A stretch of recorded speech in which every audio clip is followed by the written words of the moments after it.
that this place is completely different, completely transformed than it was prior to us finishing it up now. You always want to put your money into the kitchens and the bathrooms as much as possible, update the finishes as much as possible too, to get the highest value. But we don't really change our finishes too much in particular neighborhoods that we work in, because if the finishes work, why do we need to change them? So we bought this property for $175,000 many months ago. Now, in all aspects, we were like, this is going to be done and out of this property in 6 months or less, probably 4 months, 6 months if worst case scenario. We're at month 11, so that's step number one of our issues that we're going to go over to today on this property. How did we go over project schedule by 5 full months? So we bought it for $175,000. We also budgeted, I believe, around $85,000 for this project. Now, this is a small house. It's a 3-bedroom, 1-bath house that we left the same way as a 3-bedroom, 1-bath, but we completely updated the property with all electrical, plumbing, roofing, everything was so messed up. And we budgeted $85,000 to do that, yet we came under budget, joking, at $118,000. So how did we go over budget by what? $32,000 on this project. I'm going to show you how we did that as well, so that you can learn from our mistakes and hopefully not make the same problems that we did on this project. So we're going to jump into that. But luckily we sold it for $425,000 and made up for those mistakes. So the market helped us out a lot. We still would have made money on this deal if we sold it for our original projections, but we made some money. We're going to come out of this happily, and we're going to look like geniuses despite all the screw-ups that we did on this property. So let's go check it out. So come on in. Now, as you guys can see from the before photos and video,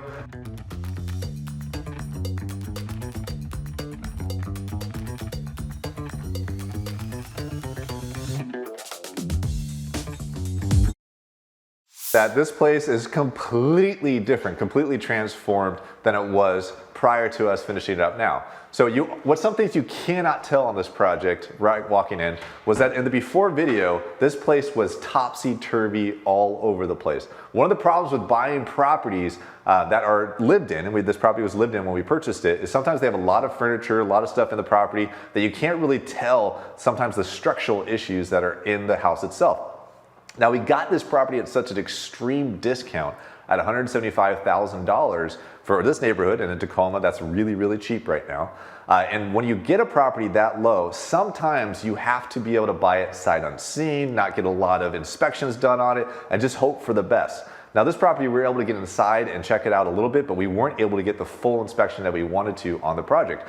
This is a 1928 year built house, so almost 100 years old. And a lot of stuff can happen on these buildings over the course of almost 100 years, especially in this neck of the woods. We have water issues, we have settling issues, the fact that a lot of these homes didn't put footings down into their actual foundation structures, so they tend to settle. This particular property, the perimeter foundation around it didn't settle too much, but the interior posts and beams and so forth that were underneath here in the house settled dramatically over the years.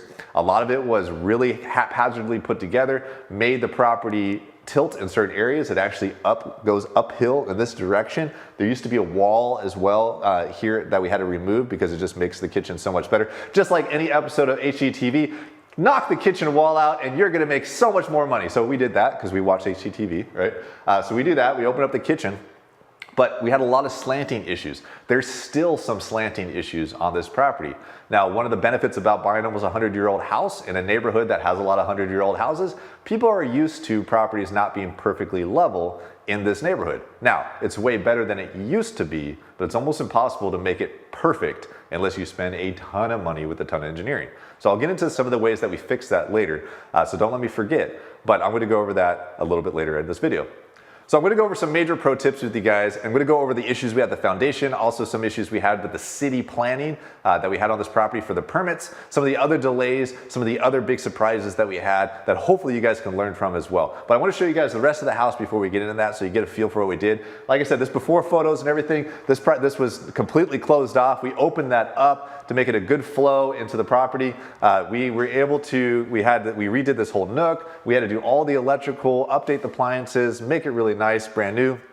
Not gonna go in there, but that's our washer dryer room. But when we come over here, we have the 2 bedrooms left and right. We didn't change anything on the floor plan on the downstairs level other than opening up that kitchen, but we did completely update the bathroom here. Just something standard that we do in all of our projects. You always wanna put your money into the kitchens and the bathrooms as much as possible, update the finishes as much as possible too, to get the highest value.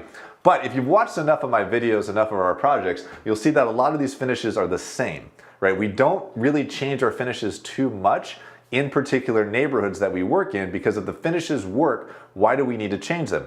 Some of us in this business like to use our properties as like a canvas, a piece of art that we can express our artistic creativity through. This is a business to me and my team, so this is more of a commodity to us. So we want to sit there and go like, what works in this neighborhood, and let's just get that done and do it over and over again, or in this city, or in this geographic location, or whatever it might be. It saves us a lot of time, energy, and effort picking out finishes, but also saves us a lot of energy and effort on being able to sit there and do the same finishes over and over again, so we don't have to think about it. Like, these things are pretty simple. This is a Home Depot faucet, and we try to buy things through Home Depot and Lowe's, no affiliation to us, right? But we try to keep things simple because we know it's in stock, it's going to be there, and this is a $30 or $40 faucet that we use all the time. These mirrors, these lights, this tile we've used so many times in our projects. Serena, who picks all our finishes out, really likes this tile. She even just put it into her own house recently. So I would never put it in my house, but whatever, it's her choice. I don't really make those decisions. This is the same $90 toilet we use from Home Depot. This is the same LVP, luxury vinyl planking, that we use as well. So we keep things simple for us. It looks clean, it looks great, it makes us, we don't have to think about it more than once, and maybe every now and then we look at re-updating our finishes. So coming back through here, you can see as well through some of the before photos that when we go up this stairwell, which 100-year-old houses, for whatever reason, you had to go through the kitchen to go upstairs back in the day. This whole area here was a mess. It was moldy, it was nasty, it wasn't well built, it still kind of isn't. But hey, the city of Tacoma signed off on all the permits. It is structurally sound. We're good to go as far as permits are concerned. But this bedroom here, which the ceiling height isn't that great, but this bedroom here was permitted sometime about 40, 50 years ago. And they built a dormer out to make this what was a attic space. You could tell that this was an attic at some point, and these old houses had these attic spaces all the time. They finished out this attic space, which is why these stairs are so bad and steep and so narrow and not to code if you built them new to today. But they built this dormer here in order to be able to make this a finished living square footage. Now, your city might have all sorts of different codes, things you have to go through to be able to finish an attic space like this out legally, but we bought this as this was already set up this way. It just wasn't done the right way. And we redid it all, made sure it was great, and then got the city to sign off on all of it, so now it's official living space. And we did that, and that was one of our hang-ups early on getting permits on this property.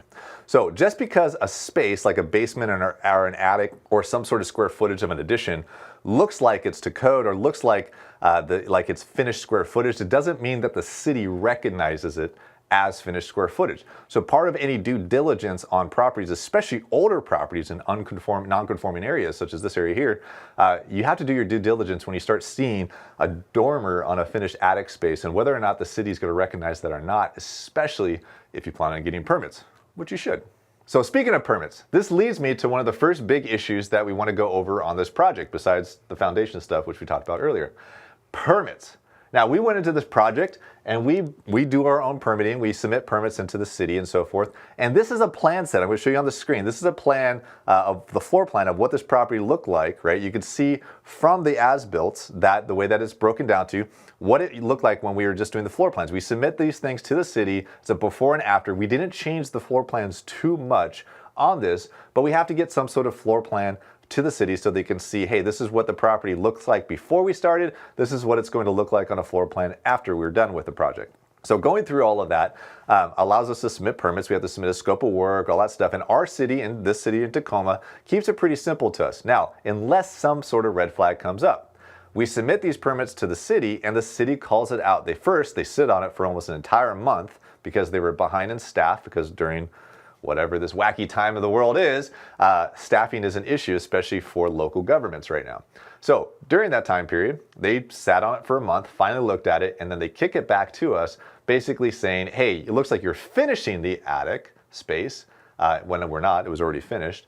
Therefore, you need to submit a full engineered plan set, get architects involved, blah, blah, blah, blah, make sure it's to code. It's probably an attic, so you're not going to be able to finish it out, so blank off. That's basically what they're telling us. And of course, that's not the case. This is where you learn what are your city codes, city ordinances, all that type of stuff, and you sometimes have to really get involved and push back on city professionals and whether or not they're doing the right job and if they even know their own code. That said, we had to go through some issues. We had to reset some plans. We had to go back to them, go back and forth multiple times to prove that this was finished space already, how it was grandfathered in. In fact, I had to go through the archives in the city of Tacoma to show that this was permitted at one point in the 50s to be able to prove that we weren't the ones that actually were finishing this space out.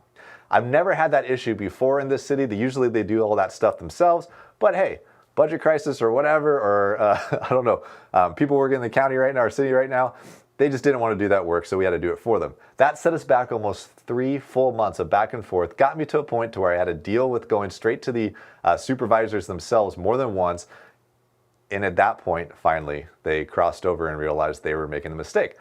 But hey, what do? They say, oh, sorry, we're bad, here's your permit.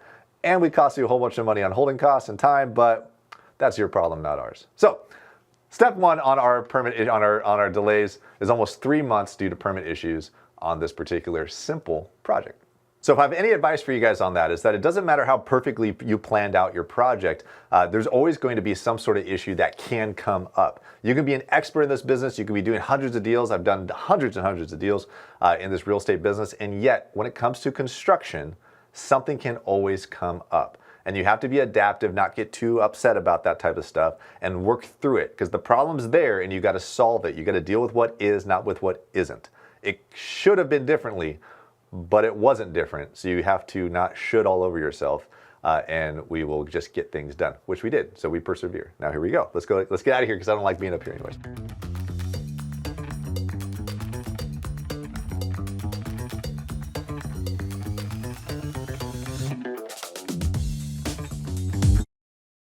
Now that we're out of there, let's get into one of our second issues that we had on this property, which I brought up earlier. That was the foundation and all the settling that came into this house, right? So once we started breaking into this property and we started removing and demoing things out, we realized really fast that not only was there settling, which we were aware of settling, we just didn't know how extreme it was because we didn't have access to it until after we purchased the property.